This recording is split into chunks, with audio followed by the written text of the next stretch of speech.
আসসালামু আলাইকুম। এক জনপদ ছিল। সেই জনপদ ছিল একসময় সবুজ আর শান্তিতে ভরা। মানুষের মনে ছিল আল্লাহর ভয় আর হাতে ছিল কাজের শক্তি। কিন্তু সময়ের সাথে সাথে সেই জনপদের মানুষ আল্লাহর দেওয়া নিয়ামতকে ভুলে যেতে শুরু করল। তারা ভুলে গেল যে সব কিছুর মালিক একজনই। তাদের মন থেকে দয়া, মমতা আর কৃতজ্ঞতা ধীরে ধীরে হারিয়ে যেতে লাগল। এই জনপদের সবচেয়ে বড় সমস্যা ছিল দীর্ঘদিনের খরা। টানা ৩ বছর আকাশ থেকে এক ফোঁটা বৃষ্টিও পড়েনি। নদী নালা শুকিয়ে কাঠ হয়ে গিয়েছিল। সবুজ মাঠগুলো পরিণত হয়েছিল ধূসর মরুভূমিতে। ফসল হতো না, পশুরা মারা যাচ্ছিল।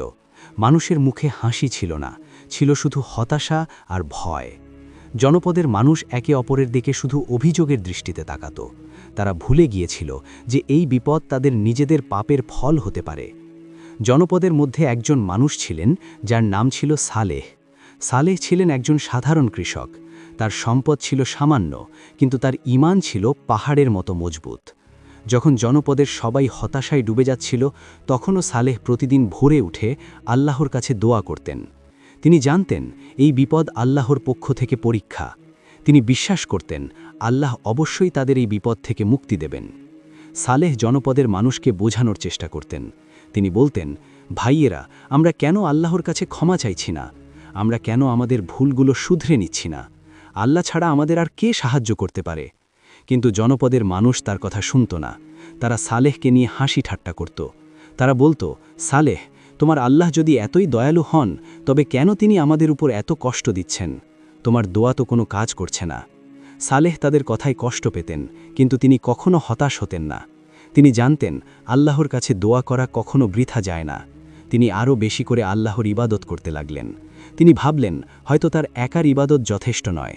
হয়তো জনপদের সবার মন থেকে পাপের অন্ধকার দূর না হলে আল্লাহর রহমত আসবে না। জনপদের সবচেয়ে সম্মানিত ব্যক্তি ছিলেন আলিম। আলিম ছিলেন বয়সে প্রবীণ এবং জ্ঞানী গভীর। একসময় তিনি ছিলেন জনপদের মানুষের পথপ্রদর্শক। কিন্তু এই দীর্ঘ খরা তাকেও হতাশ করে তুলেছিল। একদিন সালেহ আলিমের কাছে গেলেন।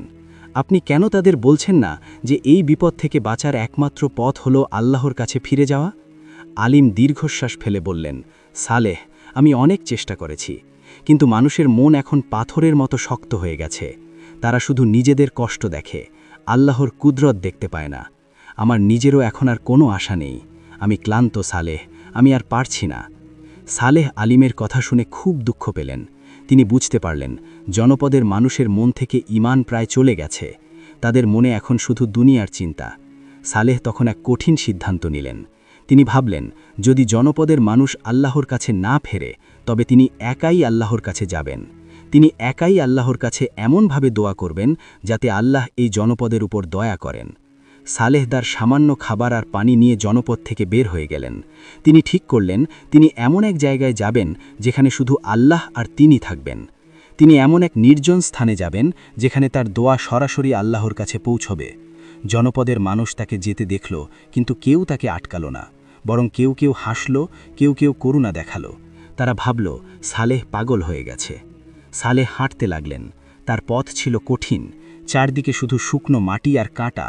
সূর্যের তেজ ছিল অসহ্য, কিন্তু সালেহের মনে ছিল আল্লাহর প্রতি অবিচল বিশ্বাস। তিনি হাঁটতে হাঁটতে জনপদ থেকে অনেক দূরে চলে গেলেন। তিনি এমন এক জায়গায় পৌঁছালেন যেখানে কোনো মানুষ ছিল না, ছিল শুধু নীরবতা।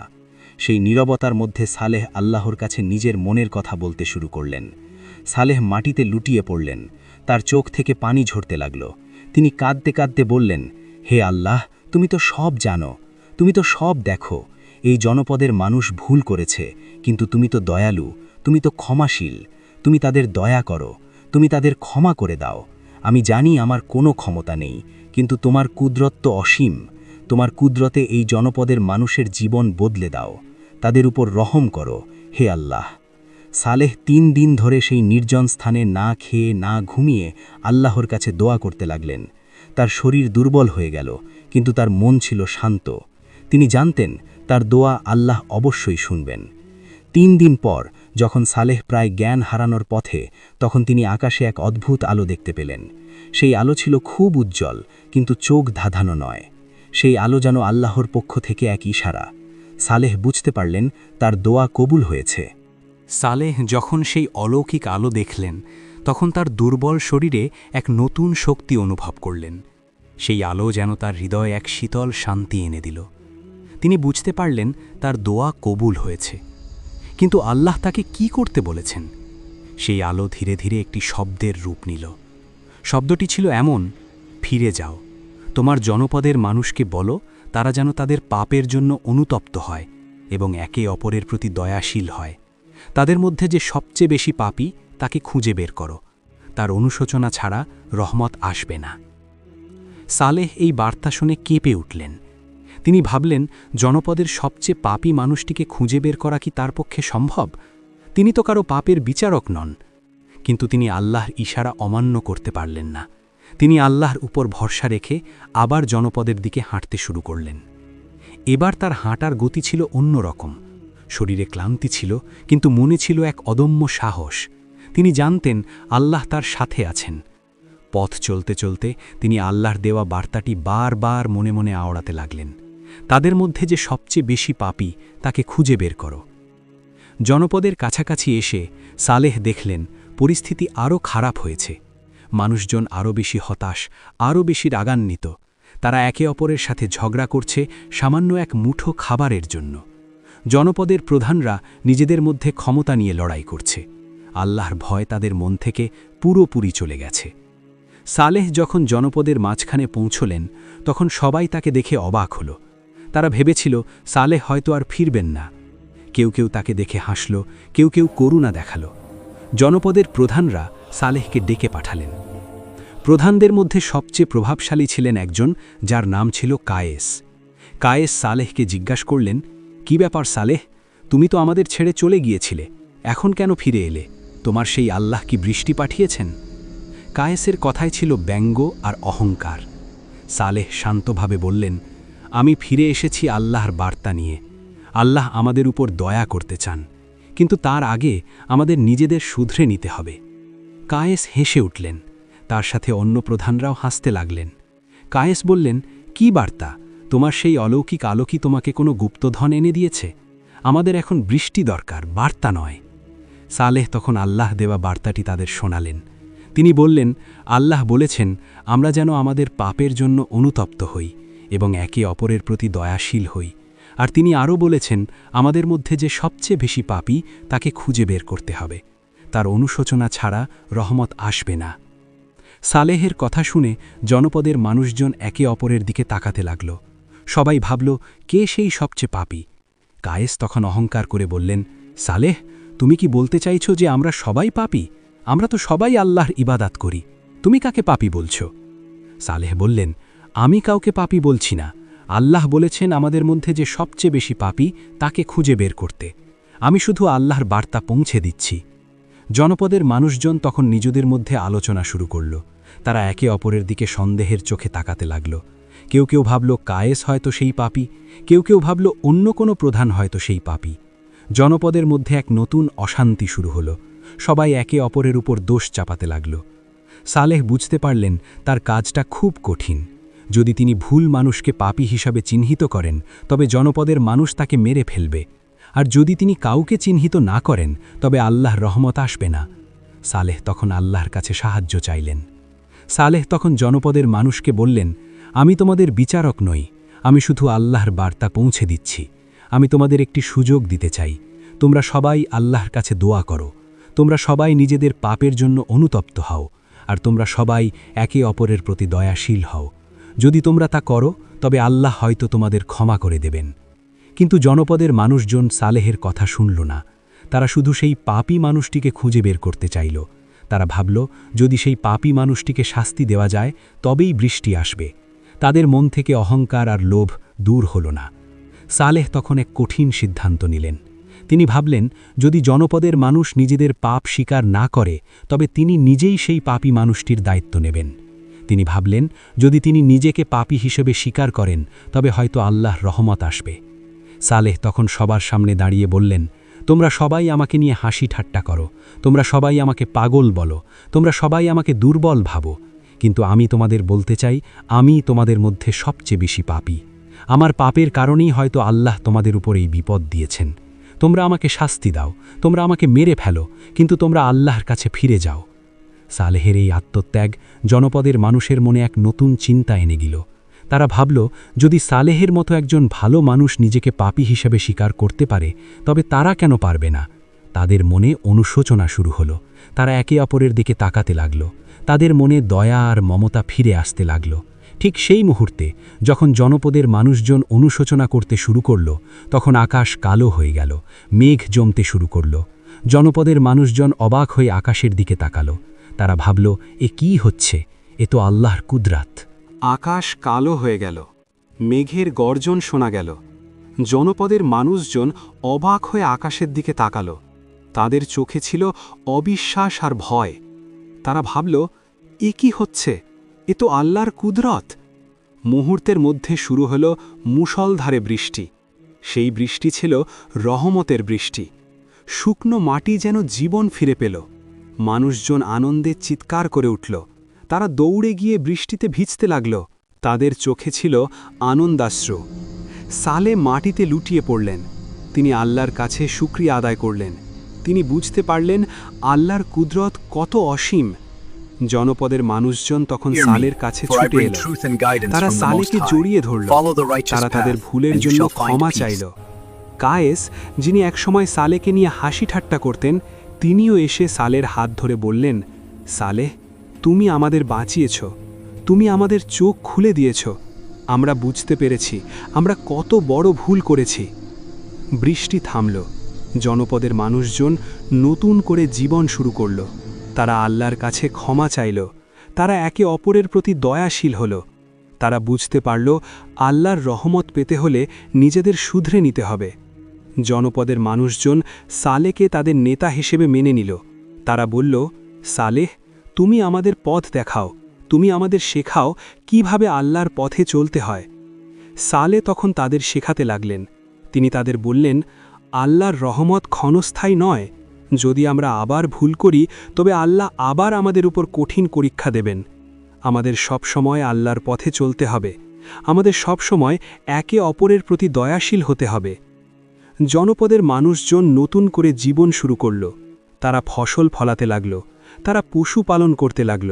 জনপদ আবার সবুজ আর শান্তিতে ভরে উঠল। কিন্তু এই শান্তি কি চিরস্থায়ী হবে? মানুষের মন কি আবার অহংকার আর লোভে ভরে উঠবে? ঠিক 1 বছর পর জনপদের মানুষের জীবনে আবার এক নতুন পরীক্ষা এলো।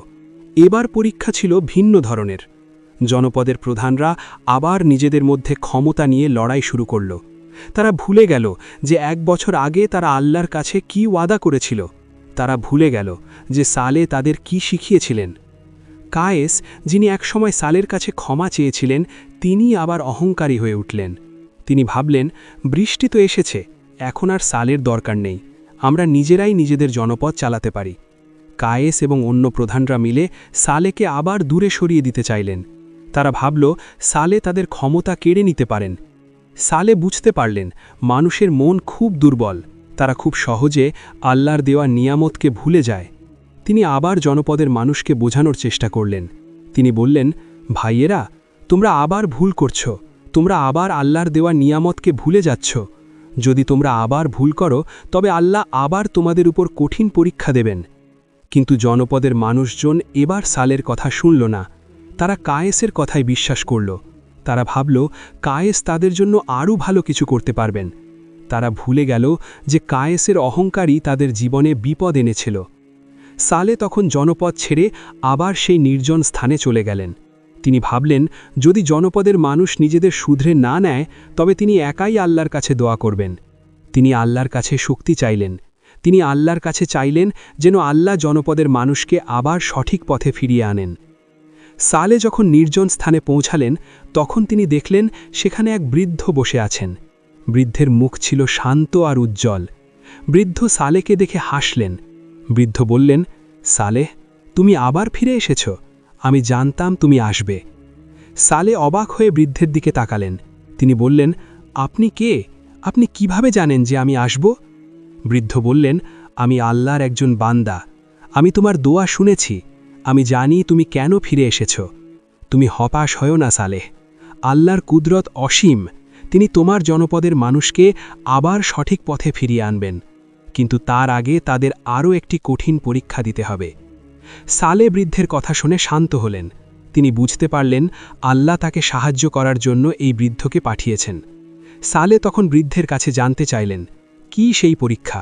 আমার জনপদের মানুষের জীবনে কি ঘটতে চলেছে? বৃদ্ধ বললেন, তোমার জনপদের মানুষজন আবার অহংকারী হয়ে উঠেছে।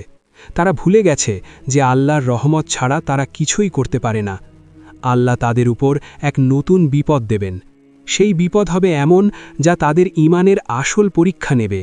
সেই বিপদ হবে এমন যা তাদের মন থেকে অহংকার আর লোভ দূর করে দেবে। সালে তখন আল্লাহর কাছে দোয়া করলেন। তিনি বললেন, হে আল্লাহ, তুমি আমার জনপদের মানুষকে রক্ষা করো, তুমি তাদের উপর দয়া করো, তুমি তাদের সঠিক পথে ফিরিয়ে আনো। বৃদ্ধ তখন সালেকে একটা গাছের বীজ দিলেন।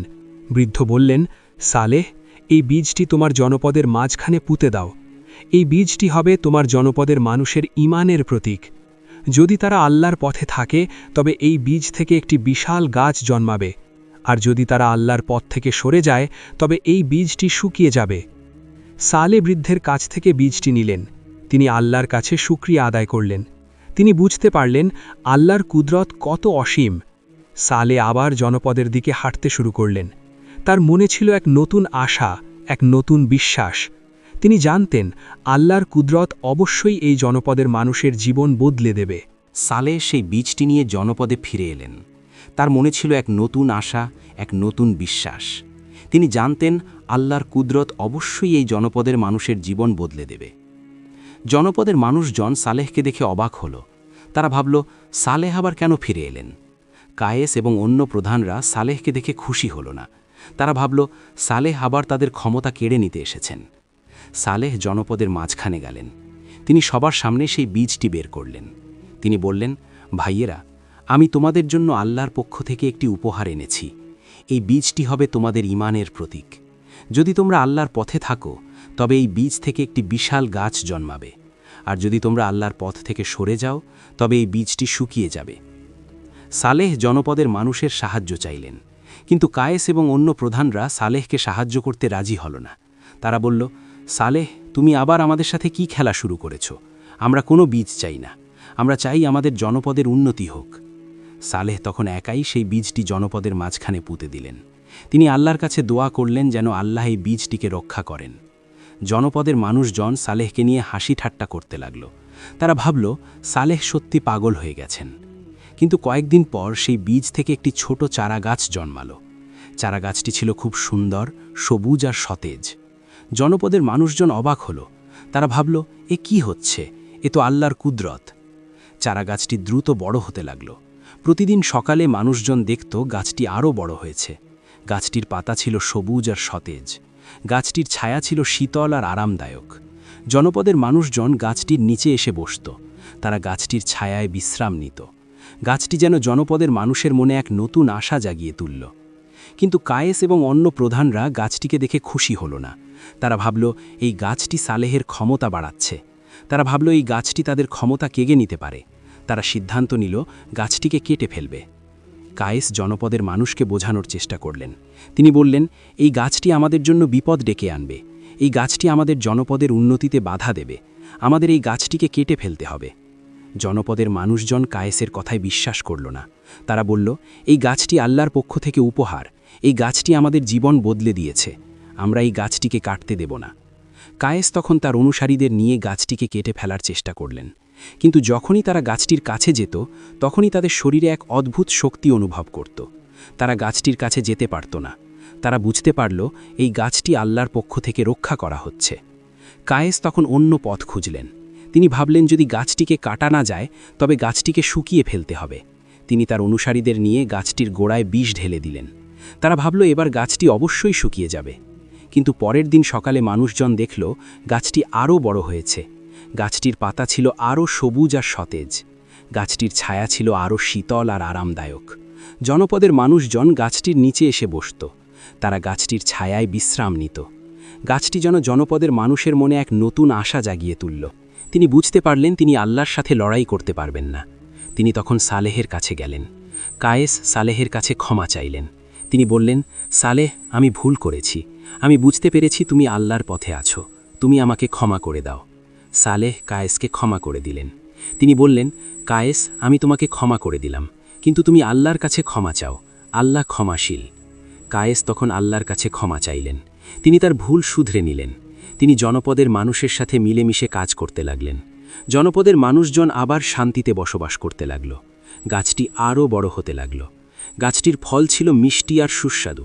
জনপদের মানুষজন গাছটির ফল খেত। গাছটি যেন জনপদের মানুষের জীবনে এক নতুন আশা জাগিয়ে তুলল। জনপদের মানুষজন আবার শান্তিতে বসবাস করতে লাগল। গাছটি তাদের ঈমানের প্রতীক হয়ে রইল। কায়েস তার ভুল বুঝতে পেরেছিলেন এবং এখন তিনি সালেহের একজন বিশ্বস্ত সহযোগী। জনপদের মানুষজন আল্লাহর পথে ফিরে এসেছিল। তারা একে অপরের প্রতি দয়াশীল ছিল। তাদের জীবনে সুখ আর শান্তি ফিরে এসেছিল। জনপদের মানুষজন আর কখনো আল্লাহর দেওয়া নিয়ামতকে ভুলে যায়নি। তারা সব সময় আল্লাহর পথে চলেছে।